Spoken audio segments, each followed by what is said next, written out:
मंदिर में चढ़ाए गए फूल अगले दिन कचरे में फेंक दिए जाते हैं, लेकिन किसी के लिए वो कचरा है तो किसी के लिए बिजनेस का आइडिया।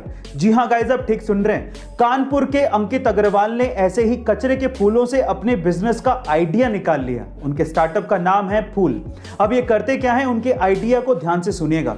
सबसे पहले तो मंदिर में चढ़ाए गए फूल जो कि अगले दिन कचरे में फेंक दिए जाते हैं, उनको ये लोग इकट्ठा करते हैं और उसके बाद उन्हें प्रोसेस करने के बाद बहुत अच्छी क्वालिटी की अगरबत्ती और धूप बत्ती बनाई जाती है। अब ये आइडिया इतना फैंटास्टिक क्यों है? क्योंकि ये दो सॉल्यूशन देता है। पहला तो फूलों का कचरा कम हो गया है और दूसरा उसी से ही एम्प्लॉयमेंट जनरेट हो रहा है। गाइस, आपको ये स्टार्टअप आइडिया कैसा लगा कमेंट सेक्शन में जरूर लिखिएगा। और ऐसे में एक बार एक जहाज के इंजन ने काम करना बंद कर दिया और वहां के लोग उसे ठीक भी नहीं कर पा रहे थे और इसीलिए एक 40 वर्षीय एक्सपीरियंस्ड इंजीनियर को वहां पे बुलाया गया। उस इंजीनियर ने जहाज के इंजन को बड़े ध्यान से देखा और फिर उसके बाद अपने बैग से एक हथौड़ा निकाला और फिर इंजन के एक स्पेसिफिक जगह पर हथौड़े को मारा तो इंजन चालू हो गया। 3 दिन बाद ही उस इंजीनियर ने जहाज के मालिक को लगभग $10,000 का एक बिल भेजा। जहाज का मालिक $10,000 के बिल को देख के हैरान रह गया। उसने कहा कि तुमने किया ही क्या है, हथौड़ा ही तो मारा है, इसके लिए $10,000 का बिल। तो फिर उस आदमी ने जो जवाब दिया वो आप लोगों को सुनना चाहिए। उसने कहा कि हथौड़ा मारने के तो मैं सिर्फ $2 ही चार्ज कर रहा हूं, लेकिन हथौड़ा कहां मारना है इसके लिए $9,998 और ऐड किए हैं। गाइस, आप याद रखिए कि बिल एक्चुअली काम से ज्यादा बंदे की एक्सपीरियंस का होता है। एक बार किसी रिपोर्टर ने रतन टाटा जी से सवाल पूछा कि सर, आपके रहते हुए एशिया के सबसे अमीर इंसान मुकेश अंबानी जी क्यों हैं? तो उन्होंने बड़ा ही सुलझा हुआ और दिल छू लेने वाला जवाब दिया। उन्होंने कहा कि हम इंडस्ट्रियलिस्ट हैं और मुकेश अंबानी जी बिजनेसमैन हैं। हम ये नहीं चाहते कि इंडिया इकोनॉमिकल सुपर पावर बने, बल्कि हम ये चाहते हैं कि ये देश, ये इंडिया खुशहाल नेशन बने। और इसी सपने को पूरा करने के लिए रतन टाटा जी अपने पैसों का अधिकतर हिस्सा चैरिटी में डोनेट कर देते हैं। आपको रतन टाटा जी का ये ख्याल सुन के कैसा लगा, चैट सेक्शन में लिखना मत भूलिएगा। 24 नवंबर 1971 को पोर्टलैंड से सिएटल जाने के लिए डीबी कूपर नाम का एक आदमी एक फ्लाइट पे चढ़ता है। जैसी फ्लाइट हवा में होती है, वो अपने पास ही खड़ी एयर होस्टेस को एक लेटर पकड़ाता है जिसमें लिखा होता है कि मेरे पास बॉम्ब है और तुम तुरंत मेरे पास आके बैठो। जैसी एयर होस्टेस कूपर के पास आके बैठती है, वो उसे बॉक्स खोल के बॉम्ब दिखाता है और कहता है कि मुझे $2 लाख प्लस 4 पैराशूट चाहिए, नहीं तो मैं सबको उड़ा दूंगा। शाम होते ही फ्लाइट जब सिएटल पे लैंड करती है तो डिमांड के मुताबिक $2 लाख प्लस 4 पैराशूट कूपर को दे दिए जाते हैं। फिर वो उसी फ्लाइट पे बैठता है, फ्लाइट उड़ती है, उसके बाद वो पैराशूट पहनता है और फ्लाइट से कूद जाता है।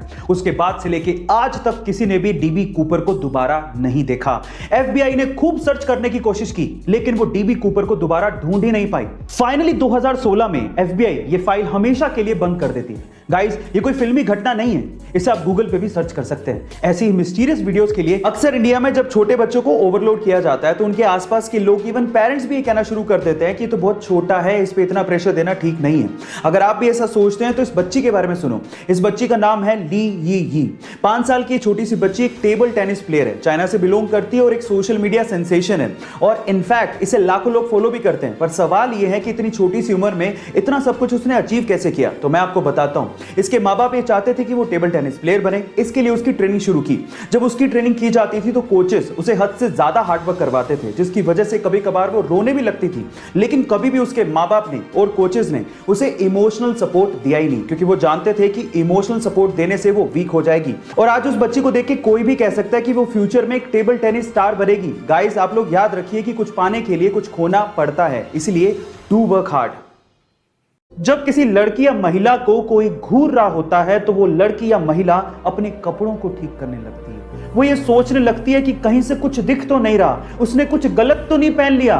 वो अपने आप को दोषी मानने लगती है। उस हर महिला और लड़की से आज मैं ये कहना चाहता हूं कि इसमें आपकी कोई भी गलती नहीं है। और साथ ही साथ सभी लड़कियों और महिलाओं को एक कानूनी अधिकार भी याद दिलाना चाहता हूं कि अगर आपको कोई 14 सेकंड से ज्यादा घूरता है तो आईपीसी के सेक्शन 294 एंड 509 के तहत यह कानूनी दंडनीय अपराध है और उस व्यक्ति को सजा भी हो सकती है। Guys, stop teasing and raise voice against it. इंसान ने आज तक इतना गहरा गड्ढा खोदा होगा क्या आप जानते हैं? नहीं, अपने लिए नहीं, धरती के नीचे की बात कर रहा हूं। चलिए आज ये भी जान लेते हैं। इंसान द्वारा आज तक खोदे गए सबसे गहरे गड्ढे का नाम है कोला सुपर डीप बोरहोल, जिसे 1965 में रशिया द्वारा खोदा गया था, क्योंकि वो धरती में छिपे हुए रहस्यों को जानना चाहते थे। इसकी गहराई 12 किलोमीटर है, लेकिन इससे ज्यादा वो खोद ही नहीं पाए, क्योंकि हर 32 मीटर की गहराई में 1 डिग्री सेल्सियस टेम्परेचर बढ़ जाता है और 12 किलोमीटर तक जाते जाते टेम्परेचर इतना ज्यादा बढ़ गया था कि मशीनों ने काम ही करना बंद कर दिया था।